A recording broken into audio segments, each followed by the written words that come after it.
साले की कृपा पर एमपी बने और नरेंद्र मोदी जी के कृपा पर, नीतीश कुमार जी के वोट पर, ये लोग कहते हैं ना कि बिहार फर्स्ट और बिहारी फर्स्ट के एजेंडा ने, तो जैसे 2020 में विधानसभा का चुनाव अकेले लड़े तो 2024 में भी अकेले लड़ के दिखा देते, पता चल जाता कितना उनका बिहार फर्स्ट और बिहारी फर्स्ट एजेंडा क्या है। उनसे मोदी के हनुमान है, किसी का हनुमान नहीं।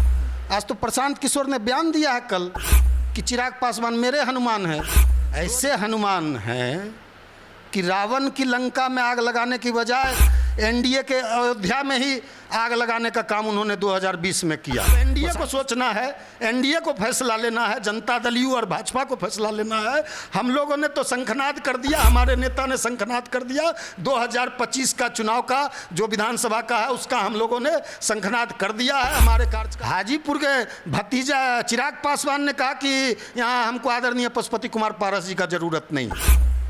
कल भी उन्होंने बयान दिया है कि खून खून होता है, मेरा बेटा है, लेकिन उसको ज़रूरत नहीं है, तो उनको ज़रूरत नहीं है। लेकिन एनडीए में जो भी सहयोगी दल हैं, जो भी जहां चुनाव लड़ेंगे, हम लोग उनका प्रचार करेंगे, पूरी मजबूती से प्रचार करेंगे यदि हम एनडीए में आगे बने रहें तो।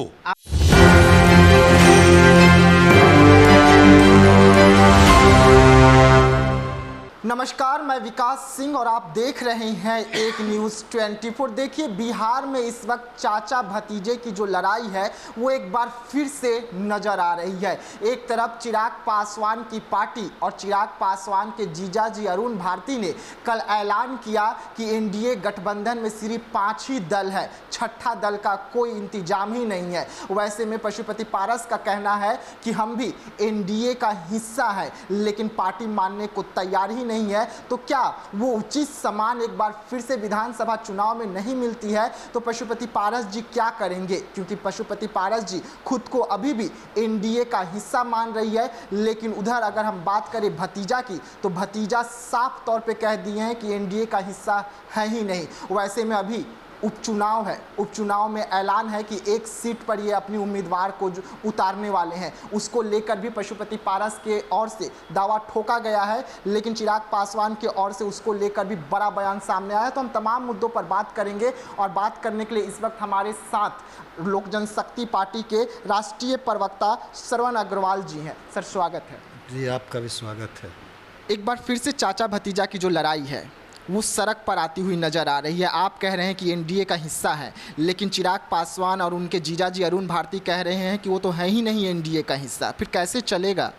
चिराग पासवान और अरुण भारती जी, नए अरुण भारती जी सांसद हुए, जुम्मा 4 दिन हुआ है, नए राजनीति में आए हैं, है ना, और अपने साले की कृपा पर एमपी बने और नरेंद्र मोदी जी के कृपा पर, नीतीश कुमार जी के वोट पर, ये लोग कहते हैं ना कि बिहार फर्स्ट और बिहारी फर्स्ट के एजेंडा ने, बिहार की जनता ने 5 लोकसभा में मोहर लगाया और बिहार फर्स्ट और बिहारी फर्स्ट के एजेंडा पे हमारे 5 सांसद जीते हैं। 100% स्ट्राइक हमारा है। तो लगता है इन लोग को तो राजनीति का ज्ञान है नहीं, राजनीति से लेना देना है नहीं। तो आप जान लीजिए उनके 5 एमपी जो जीतते हैं नरेंद्र मोदी जी के कृपा से जीतते हैं, नीतीश कुमार जी के कृपा से जीतते हैं, एनडीए गठबंधन के वोट से जीतते हैं।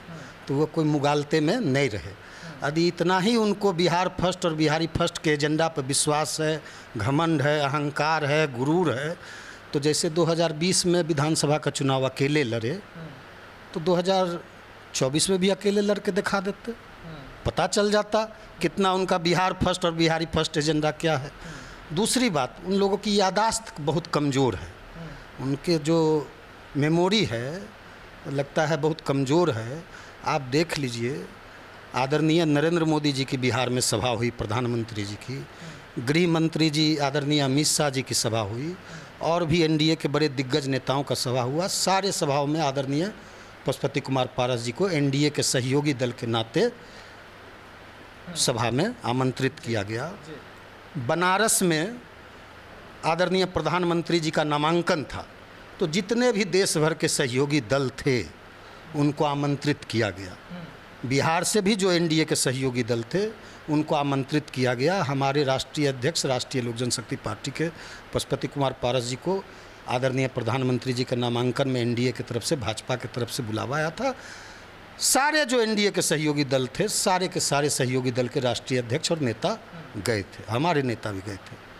उसके बाद निरंतर भारतीय जनता पार्टी के चाहे प्रदेश अध्यक्ष हों बिहार के, चाहे जनता दल यू के प्रवक्ता हों, चाहे भाजपा के शीर्ष नेतृत्व हों, चाहे आदरणीय जेपी नड्डा जी हों राष्ट्रीय अध्यक्ष भाजपा के, सभी लोगों ने कहा है, और आपने देखा होगा लगातार वो लोग ट्वीट भी करते हैं, बयान भी देते हैं कि पशुपति कुमार पारस जी एनडीए का अभिन्न हिस्सा है। अब चिराग पासवान जी, अरुण भारती तो बोलवे न करेंगे, उनका क्या काम है? उनको तो राजनीति से कोई मतलब है नहीं।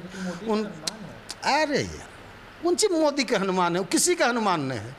आज तो प्रशांत किशोर ने बयान दिया है कल कि चिराग पासवान मेरे हनुमान है, रोज़ हमसे वार्ता होती है, हमसे राजनीतिक ज्ञान लेते हैं। प्रशांत किशोर जी ने एक बड़े चैनल को कल बयान दिया है, उनका इंटरव्यू है, किसी का हनुमान नहीं है।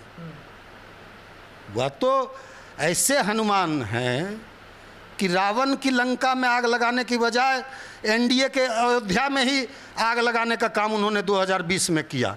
प्रशांत किशोर का बयान आया ना कि चिराग पासवान यदि उम्मीदवार नहीं देते तो तेजस्वी यादव आरजेडी को 30 सीट भी मिलना मुश्किल था। ऑन द रिकॉर्ड कल प्रशांत किशोर जी का बयान है, अखबारों में भी छपा है। तो निश्चित रूप से 2020 में वो लालू यादव के हनुमान के रूप में काम कर रहे थे, नारा लगाए थे नरेंद्र मोदी से बैर नहीं, नीतीश कुमार तेरी खैर नहीं। फिर उनको ज़रूरत पड़ा, लोकसभा जाना था, खुद को लोकसभा जाना था, अपने बहनों को लोकसभा पहुंचाना था, तो नरेंद्र मोदी जी के हनुमान बन गए 2024 में आके। वो किसी का हनुमान नहीं है। और निश्चित रूप से आप देख लीजिए, हम लोग पूरी मजबूती से एनडीए के साथ हैं। वो तो हमारे नेता पशुपति कुमार पारस जी के बारे में जो बोल रहे हैं एनडीए में नहीं है। वो तो एनडीए के सबसे बड़े सहयोगी हैं, एनडीए के सबसे बड़े पार्टनर हैं, और आदरणीय नरेंद्र मोदी जी के मंत्रिमंडल में उसके वरिष्ठ, उनके चिराग पासवान के सबसे वरिष्ठतम मंत्री हैं आदरणीय जीतन राम मांझी जी। उनके खिलाफ में अनर्गल बयानबाजी कर रहे हैं चिराग पासवान, उनकी पार्टी ने परसों तरसों बयान दिया है, उनके प्रधान महासचिव ने चिराग पासवान जी के, जीतन राम मांझी जी का इस्तीफा मांगा है, ऑन द रिकॉर्ड है। तो जो अपने कैबिनेट के सबसे सीनियर सहयोगी को नहीं छोड़ रहा हो, पहले मर्यादा, गठबंधन धर्म का मर्यादा क्या होता है?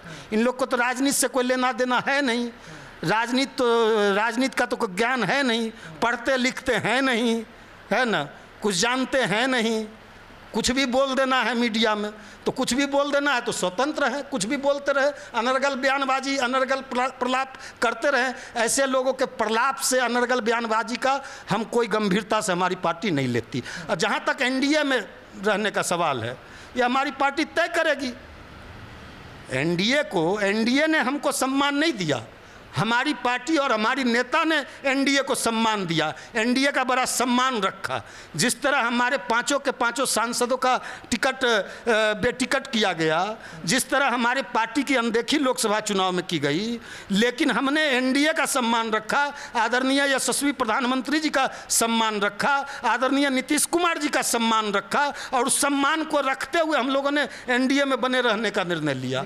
सर, इतना सम्मान तो आपने एनडीए का रखा, तो क्या एनडीए उचित सीट आपको देगी? क्योंकि बड़ा सवाल उठता है, अभी आप तरारी सीट को लेकर दावा ठोक रहे हैं, तरारी सीट आपके झोली में आएगी या चिराग पासवान की झोली में जाएगी? हमने तो लोकसभा में कुर्बानी दिया, त्याग दिया, बलिदान दिया, अपने सारे कार्यकर्ताओं का, नेताओं का, पार्टी के सभी पदाधिकारियों का गुस्सा, रोष, उनका जो आक्रोश था, सबको नज़रअंदाज करते हुए हमारे नेता ने कहा राष्ट्र हित में, राज्य हित में हम एनडीए में रहेंगे, और एनडीए में आज तक हम हैं। आगे एनडीए के पाले में गेंद है, एनडीए को फैसला लेना है कि राष्ट्रीय लोक जनशक्ति पार्टी की एनडीए में क्या भूमिका होगी। जो विधानसभा के 4 उपचुनाव हैं और 2000 साल भर जो बाद जो 25 में चुनाव है, उसमें राष्ट्रीय लोक जनशक्ति पार्टी की क्या भूमिका होगी एनडीए में। एनडीए में राष्ट्रीय लोक जनशक्ति पार्टी को क्या हुआ सम्मान देते हैं, या क्या सम्मानजनक हमको स्थान मिलता है। अब तो एनडीए के पाले में गेंद है, उनको फैसला लेना है। अब एनडीए फैसला ले, नहीं तो हम लोग भी स्वतंत्र हैं आगे फैसला लेने के लिए। तो यानी कि अगर तरारी सीट नहीं मिलती है तो आप लोग निर्दलीय वहां से उतर जाएंगे, आप अपनी पार्टी से कैंडिडेट को उतारेंगे एनडीए के खिलाफ? अभी तक ऐसा कोई फैसला नहीं लिया गया है और ना यह फैसला लेने के लिए हम अधिकृत हैं। हम पार्टी का राष्ट्रीय प्रवक्ता हैं और पार्टी का जो अधिकृत फैसला होगा, वही अधिकृत बयान जो होगा, वही आपको बताने के लिए हम अधिकृत हैं। पार्टी निर्णय लेगी।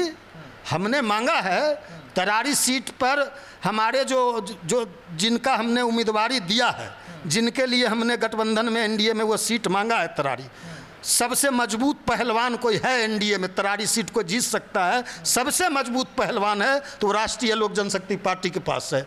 सुनील पांडे जी वहाँ से 4 बार एमएलए रहे लगातार, 2000 से 2015 में 4 बार चुनाव हुए हैं, चारों बार सुनील पांडे जी जीते। उसके बाद 2015 में उनकी पत्नी वहाँ से चुनाव लड़ी, गीता पांडे जी, मात्र 234 वोट से चुनाव हुआ हारी। 2020 में भी सुनील पांडे जी लड़े, 63,000 वोट लाए और भाजपा के उम्मीदवार भी थे वहाँ, 14,000 वोट उनको मिला, जमानत जब्त हो गई। तो सबसे कोई मजबूत पहलवान है एनडीए में तो हमारे पार्टी के राष्ट्रीय उपाध्यक्ष सुनील पांडे जी हैं। इसलिए हमने कहा है कि चारों की चारों सीट एनडीए गठबंधन जीते, एनडीए गठबंधन की चारों सीट पर विजय पताका फहराए। इसलिए राष्ट्रीय लोक जनशक्ति पार्टी की अनदेखी करके चारों सीट आप नहीं जीत सकते। राष्ट्रीय लोक जनशक्ति पार्टी की अनदेखी करके 2025 का भी जो लक्ष्य है कि 225 सीट जीतना है, 2010 में जो एनडीए को संख्या आया था उसमें राष्ट्रीय लोक जनशक्ति पार्टी की अनदेखी करके वह संख्या आप प्राप्त नहीं कर सकते। आखिरी सवाल रहेगा सर, अगर एनडीए आपको उचित सम्मान नहीं देती है जैसा 2024 लोकसभा चुनाव में देखने को मिला, तो पार्टी की रणनीति क्या कुछ रहेगी? पार्टी क्या कुछ कदम उठाएगी? क्योंकि पशुपति पारस जी तो ऐलान किए हुए हैं कि अगर उचित सम्मान नहीं तो फिर एनडीए नहीं। नहीं, हम लोगों ने, हमारे कार्यकर्ताओं ने, हमारे सभी नेताओं ने, हमारे सभी पदाधिकारियों ने और दलित सेना के सारे कार्यकर्ताओं ने, सब लोगों ने 31 जुलाई को यहाँ बैठक हुई। सब लोगों के बैठक में यह तय हो गया कि राष्ट्रीय लोक जनशक्ति पार्टी 243 सीट पर संगठन को मजबूत करेगी, अपने अभियान को तेज करेगी। हम अपने पार्टी के अभियान को, कार्यक्रम को, पार्टी के और भी जितने भी नीति हैं, जितने भी सब कुछ है, जो भी हमारा अभियान होगा उसको पूरी तेज गति से चलाएंगे और 243 सीट पे हम भारी तैयारी करेंगे। अब एनडीए को सोचना है, एनडीए को फैसला लेना है, जनता दल यू और भाजपा को फैसला लेना है। हम लोगों ने तो शंखनाद कर दिया, हमारे नेता ने शंखनाद कर दिया। 2025 का चुनाव का जो विधानसभा का है उसका हम लोगों ने शंखनाद कर दिया है। हमारे कार्यकर्ता 31 जुलाई को यह संदेश लेकर यहां से चले गए हैं। आगे फिर जो एनडीए क्या फैसला लेती है, एनडीए में क्या हम लोगों का, एनडीए में क्या जगह बनता है, या एनडीए में जो सबसे बड़ी 2 पार्टियां हैं बिहार में, भारतीय जनता पार्टी और जनता दल यूनाइटेड, उनके सभी शीर्ष नेताओं से हमारे आदरणीय नेता पशुपति कुमार पारस जी बात कर रहे हैं। उनको अधिकृत किया गया है वार्ता करने के लिए। वार्ता होने के बाद क्या रिजल्ट निकल के आता है, उसके बाद सारे पार्टी के पदाधिकारी, नेता, सारे जिलाध्यक्ष सूबे बिहार के बैठेंगे, उसके बाद जो फैसला होगा वो लिया जाएगा। अच्छा, ऐसे में सर एक आखिरी सवाल रहता है, अगर उचित सम्मान मिलता है, तरारी सीट आपको मिल जाती है, तो क्या उस सीट पर चिराग पासवान आएंगे या चिराग पासवान को जो भी सीट मिलेगी तो पशुपति पारस जी प्रचार करने जाएंगे? क्योंकि ऐसा हाजीपुर में देखने को नहीं मिला एनडीए का हिस्सा रहते हुए भी पशुपति पारस जी को। नहीं, हाजीपुर जाने के लिए तो बैठे रहे लगातार, कई सीट पे गए भी हूँ। हाजीपुर के भतीजा चिराग पासवान ने कहा कि यहाँ हमको आदरणीय पशुपति कुमार पारस जी का जरूरत नहीं है। चिराग पासवान का बयान आया कि जरूरत नहीं है, वो तो बैठे रहे। वो तो पिता समान है, अपने खास चचा हैं, गोदी में खिलाया है। कल भी उन्होंने बयान दिया है कि खून खून होता है, मेरा बेटा है, लेकिन उसको जरूरत नहीं है, तो उनको ज़रूरत नहीं है। लेकिन एनडीए में जो भी सहयोगी दल हैं, जो भी जहां चुनाव लड़ेंगे, हम लोग उनका प्रचार करेंगे, पूरी मजबूती से प्रचार करेंगे यदि हम एनडीए में आगे बने रहें तो। आप खून का बात किए हैं, इसीलिए एक सवाल रहेगा सर आपसे। एक बंद कमरे में चाचा भतीजा की बैठक हो रही थी जहां पर चिराग पासवान ने पशुपति पारस जी को कहा था कि हमारे खून में और आपके खून में ज़मीन आसमान का फ़र्क है, लेकिन पशुपति पारस जी अभी भी कह रहे हैं चिराग पासवान को लेकर कि हमारा अपना खून है। तो ये फ़र्क कहाँ से आ गया चिराग पासवान के दिमाग में? निश्चित रूप से 2020 के विधानसभा चुनाव में आदरणीय पशुपति कुमार पारस जी ने प्रेस कॉन्फ्रेंस में नीतीश कुमार जी की प्रशंसा कर दिया था कि सुशासन की सरकार है, विकास के बहुत काम हुए नीतीश कुमार जी के नेतृत्व में। तो उस समय तो वह कह रहे थे, नीतीश कुमार को चिराग पासवान जी कह रहे थे नीतीश कुमार जी को जेल भेजेंगे। चिराग पासवान जी उस समय राष्ट्रीय अध्यक्ष थे, उन्होंने तुरंत अपने चाचा को, पिता के उम्र के चाचा को कृष्णापुरी तलब किया। उन्होंने कहा बंद कमरे में, बड़ी मेम साहब थी, सारे लोग थे जो परिवार के लोग थे, सारे परिवार के लोग के सामने कहा कि हम नीतीश कुमार को जेल भेजना चाहते हैं, आप नीतीश कुमार जी का बड़ाई कर रहे हैं, सो आपके खून में मेरे खून में फर्क है, खबरदार।